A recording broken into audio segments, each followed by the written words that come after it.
And ayan guys, blossoming. Yeah, talagang namumukadkad guys. You're just getting started, no? Sabi ko nga sa inyo, in the future, magbubukas yung panibagong chapter ng buhay nyo. Matatapos yung end or mag-end itong chapter na to na puro problema, mga kapiksi. And in the future, magbubukas yung panibagong chapter sa buhay mo. So, dun sa future na yun guys, you're just getting started, no? So, ibig sabihin, magsisimula ka ulit, magsisimula ka pa lang.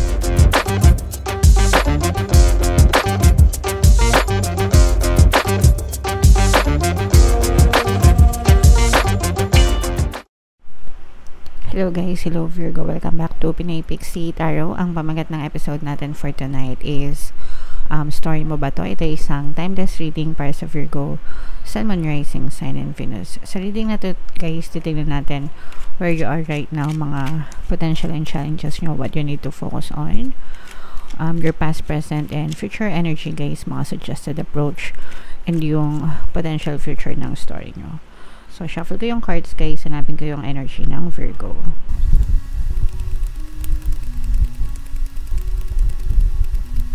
Ito guys.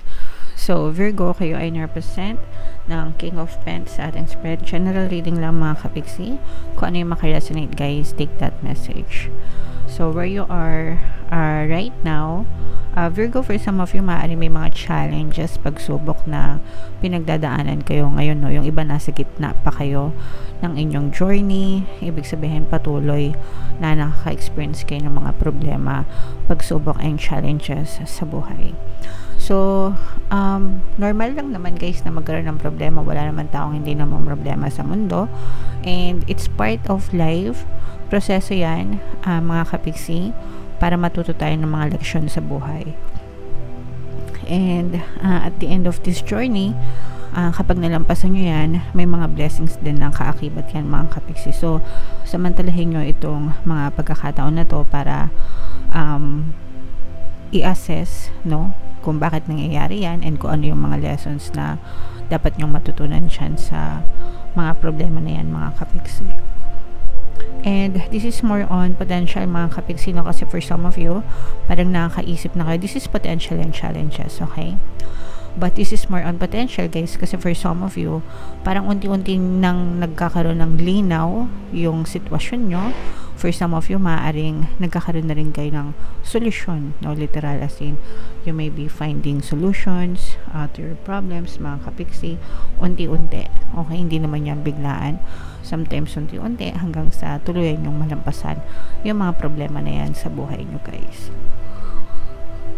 What you need to focus on mga kapiksi is huwag kayong magmadali, no? Huwag tayo masyadong magmadali sa paglutas ng mga problema natin. Minsan kasi the more na nagmamadali tayo, the more na mas hindi tayo nakakapag-isip ng tama and nakakapag-decide tayo na ng mas nakakasira, no? Nakakasira ng diskarte or mas nakakasira dun sa ating pamumuhay. So, take your time, be easy mga kapiksi. Take your time sa solusyon sa inyong mga problema. Sooner or later, malalampasan nyo rin. Sabihin nyo lang yan sa sarili nyo guys, this too shall pass. Lilipas din ito, malalampasan ko rin ito. Okay? Alright. In your recent past, mga kapiksi, no, for some of you, pwedeng naging immature kayo in your recent past or may mga maliliit na bagay na nagawa kayo na nag-contribute dun sa malaking problema. For some of you, pwedeng may mga ano din, no, parang maliliit na butas na in-ignore nyo, maliliit na small details ba, maliliit na butas na nag-contribute dun sa malaking problema mga kapiksi. Kaya sometimes yung mga maliliit na bagay dapat hindi natin yan tinitake for granted, okay?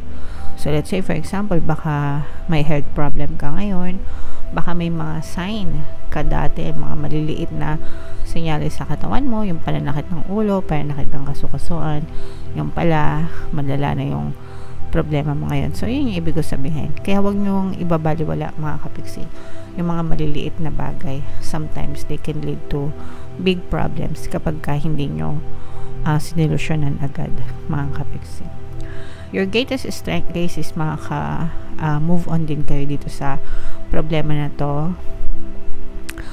um, hindi kayo basta-basta sumusuko, no? Yun yung greatest strength nyo, yung tipong palaban, finding directions, finding solutions, no? Hindi kayo basta-basta sumusuko. So, ituloy-tuloy nyo lang yan, mga kapiksi, and sabi ko nga sa inyo, maayos nyo rin yan, guys. Makakalabas din kayo dyan, or masusolusyonan din yung mga problema na yan, Virgo.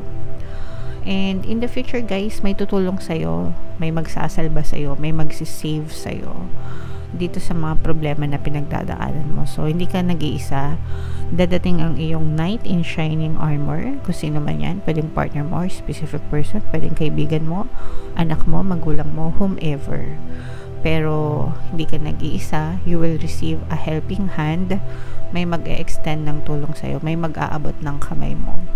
Kapiksi. Kaya ako gumaganon. Kasi may mag-aabot ng kamay mo. Okay?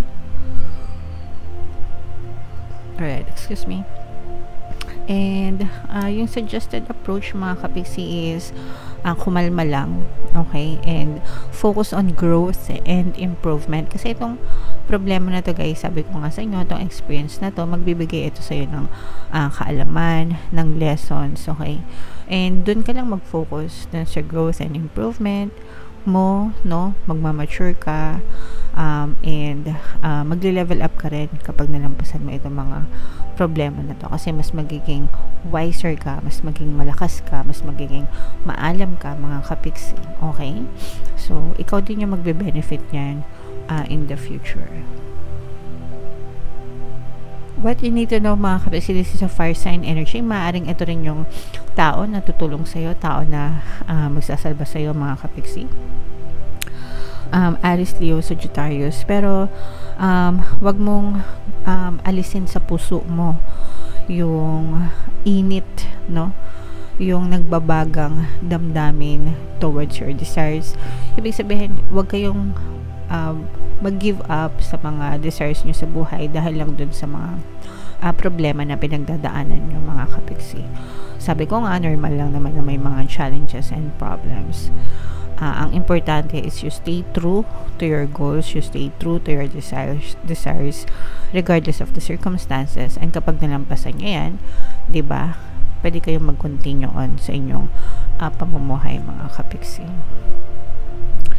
And your hopes and fears, this is more on hopes, mga kapiksi. Nararamdaman ko na maraming tutulong sa'yo. No? This is a water sign energy. Cancer, Pisces, Scorpio. Dito, guys, excuse me, parang sinasabi dito na kailangan balanse lahat, no? Balanse yung pagiging emotional mo, yung pagiging agresibo mo, yung pagiging logical mo, mga kapiksi, yung pagiging humble mo, no? So, lahat kailangan balanse, hindi yung too much of everything. Kailangan iwasan mo yung pagiging masyadong emo, masyadong sensitive, okay? Yung masyadong reklamador, yan. Iwasan natin yan. And always look at the brighter side of things. Lagyan nyo ng, pagganahin nyo yung logical side nyo, di ba? So, kapag kaganan mo yung approach nyo, mga kapiksi, madaling yung malalampasan or masusolusyonan itong mga problema na yan. Ayun, no? See, in the future, guys, this cycle will end. Itong cycle ng problema mo in the future, matatapos yan, and you will begin a new chapter ng buhay mo. Kumbaga parang level 2 na, okay? Or chapter 2 na ng buhay mo. Lahat ng lessons na natutunan mo dito, i-carry over mo dun sa next chapter ng buhay mo, and doon mas wiser ka na, mas stronger, mas happier, no? Happier, better, ganyan. So, everything is better pagdating sa next chapter ng buhay mo. So, wag mong baliwalain yung mga lessons na natutunan mo dito sa chapter na to, mga kapiksi. And yan yung magsisilbing gabay mo sa next chapter mo, Virgo. Okay? So, yan, i-mind mo na yan sa comment section. Mind endings, mind new beginnings, okay? Mind katapusan ng mga problema, mind bagong simula, no? Kasi magsisimula kayo ng bagong chapter ng buhay nyo. And itong mga helping hands na to, mga kapiksi, sabi ko nga sa inyo, may tutulong sa inyo. So, i-mind nyo na rin yan, guys, sa comment section. Okay? So, comment down below, Virgo, if feeling nyo naka-resonate kayo dyan. Tignan natin yung additional na mensahe sa inyo mga kapiksi. Shuffle natin to. Habang sinashuffle ko to guys, panoorin nyo muna yung video natin regarding sa ating paano mag-manifest ng abundance video course. Kapiksi, sawa ka na ba sa mga struggles at hirap sa buhay mo? Masipag ka ba at masikap sa buhay ngunit hindi ka pa rin umaasenso? Ilang beses ka na bang nag-attempt mag-negosyo at mag-invest pero palagi ka pa rin nalulugi? Sa pagkakataon na ito ay maaaring may subconscious beliefs ka na nagiging balakid sa iyong pag-unlad at pagyaman. Introducing, paano mag-manifest ng abundance video course. Dito ay matututunan mong ma-overcome ang mga balakid mo para tuluyan ka ng umunlad, umasenso, sumagana, maging matagumpay, successful at maswerte sa iyong kabuhayan, pera, trabaho, negosyo, salapi at kaperahan ng bonggang-bongga. Dali, mag-send na ng email sa pinoypixie@gmail.com at simulan na ang iyong pagyaman ngayon. Alright, so sa lahat ng gusto mag-avail ng course guys, meron tayong promo ngayong November. Magbibigay tayo ng 500 pesos na discount until November 30 guys, kaya mag-avail na kayo. And meron tayong bagong course guys, paano mawala ang third party at magkaroon ng harmonious na relationship para mawala yung mga kabit ng mga jowa nyo guys. 20% discount naman yan until November 30, kaya i-avail nyo na mga kapiksi. And ito yung mga additional na mensahe sa inyo guys. So we have sacred space. Ito guys, create a sacred space, no? Or altar sa bahay nyo. Minsan sa ibang bahay, meron talaga silang mga dedicated space, dedicated altars. Pero yung iba wala, no? But that's fine, mga kapiksi, regardless kung may altar kayo or wala mga kapiksi. Ang importante is magdasal kayo every single day guys, no? Kung pwede kayo magpunta sa church, yung iba sa church nagpapanata, yung iba naman kahit sa kwarto nyo lang, sa bahay nyo lang mga kapiksi. Ang importante is yung divine time, divine space nyo sa sarili nyo. You connect with the divine universe mga kapiksi and give thanks and always ask for guidance and protection mga kapiksi. Okay? Alright. And ayan guys, blossoming. Yeah, talagang namumukadkad guys. You're just getting started, no? Sabi ko nga sa inyo, in the future, magbubukas yung panibagong chapter ng buhay nyo. Matatapos yung end or mag-end itong chapter na to na puro problema mga kapiksi, and in the future magbubukas yung panibagong chapter sa buhay mo. So dun sa future na yun guys, you're just getting started, no? So ibig sabihin magsisimula ka ulit, magsisimula ka pa lang. So be ready, be excited mga kapiksi, have patience, no? And trust yourself, and trust the process, and trust the universe, trust the divine. Everything will always work out for you mga kapiksi. Okay? So yan, i-mind nyo na yan, mga brand new beginnings, bagong simula, bagong chapter. Okay? I-mind nyo na guys sa comment section. And comment down below guys if feeling nyo naka-resonate kayo dito sa reading na to. Ito yung ating 2025 kapalaran guys, panoorin nyo na. And ito naman yung ating success stories ng paano mag-manifest ng abundance video course. Click here to subscribe guys, and ito yung ating mga pampaswerte subliminals. Thank you for liking, sharing, and subscribing. See you again next time. I love you all mga kapiksi. Have a nice day. Bye bye.